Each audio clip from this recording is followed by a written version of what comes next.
Okay, another incredible week. Baruch Hashem, 5 minutes of Bitachon. Believe it or not, we're towards the end of this incredible sefer, which is really one short essay from the Bais HaLevi on Bitachon.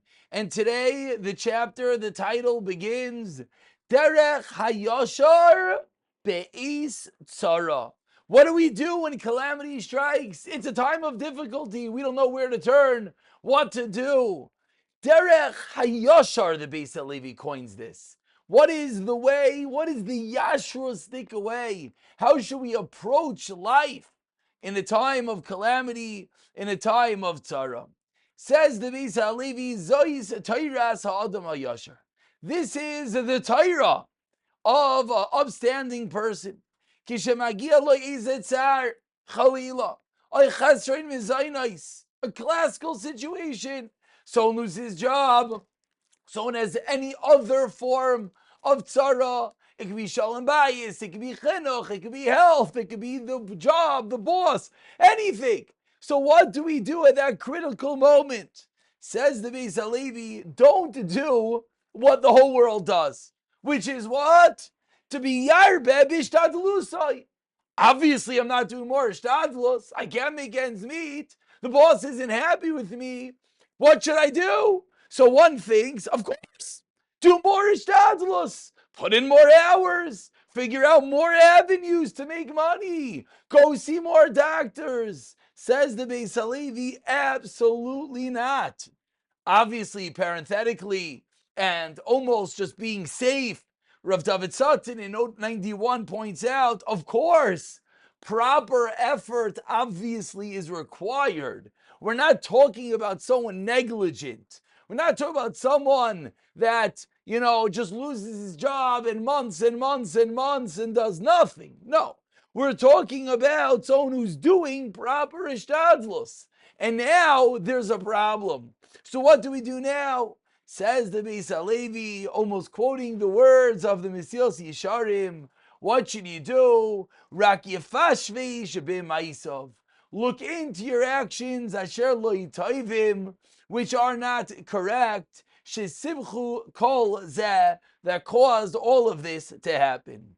And of course, like the Gemara in Brachas teaches us, Im roya adam, if you see Sheyisurim bayin alav that you have a problem, what should he do? Yefashiv your ma'asav and do tshuva. And right away over here, the Ben Ish Chai, Rav David Sutton in note 93 points out, what does it mean, Im roya adam? It's an interesting word. If you see that Yisurim are coming upon a person, why doesn't it say, if Yisurim are coming upon you? What's the roya that you see? So before we quote the Ben Ish Chai's answer, just an idea that when I saw this question hit me, maybe step number one is to be roya.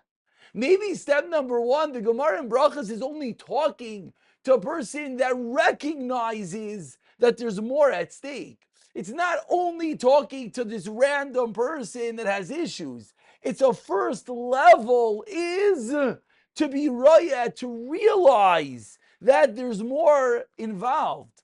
Number one. But says the Ben Ish Chai, what's the reason? The reason is roya means you see at a distance. You start sensing there's a problem. You realize an early warning sign before the actual crisis. Says the Ben Ish Chai, the Bais HaLevi, what are we being taught? What's this Gemara and Brachas teaching us? You have a problem? You see an impending problem. It's time not to look external, not to go and do more ishtadlus. No, such a simple answer. Look internal. See what actions you could fix. And then he continues, and of course, what always goes hand in hand when we're trying to be better? What's the obvious holding hand? V'yishboich sichoi lifnei HaKadosh Baruch Hu.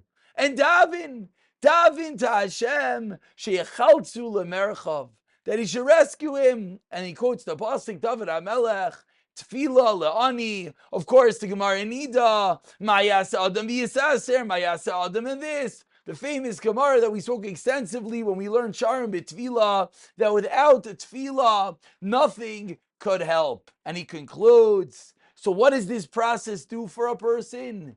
V'yikba b'liboy. So there's a calamity, there's a problem. You look internal, you daven. What happens now? Yikba b'liba, you confirm, you push into your lave. Asher bel oda yisbarach ein Eloi. Without Hashem, there is nothing mimi livakish ezra, from whom to ask of help. And of course, that's the famous goyin of Einoid Milvadoi. So it's a difficult moment. Teaches the Bais HaLevi, number one, don't look external, look internal. Number two, daven. And then what's number three? What happens based upon this? What happens is that it's yikba belev ein oin milvadoi. Only HaKadosh Baruch Hu could help.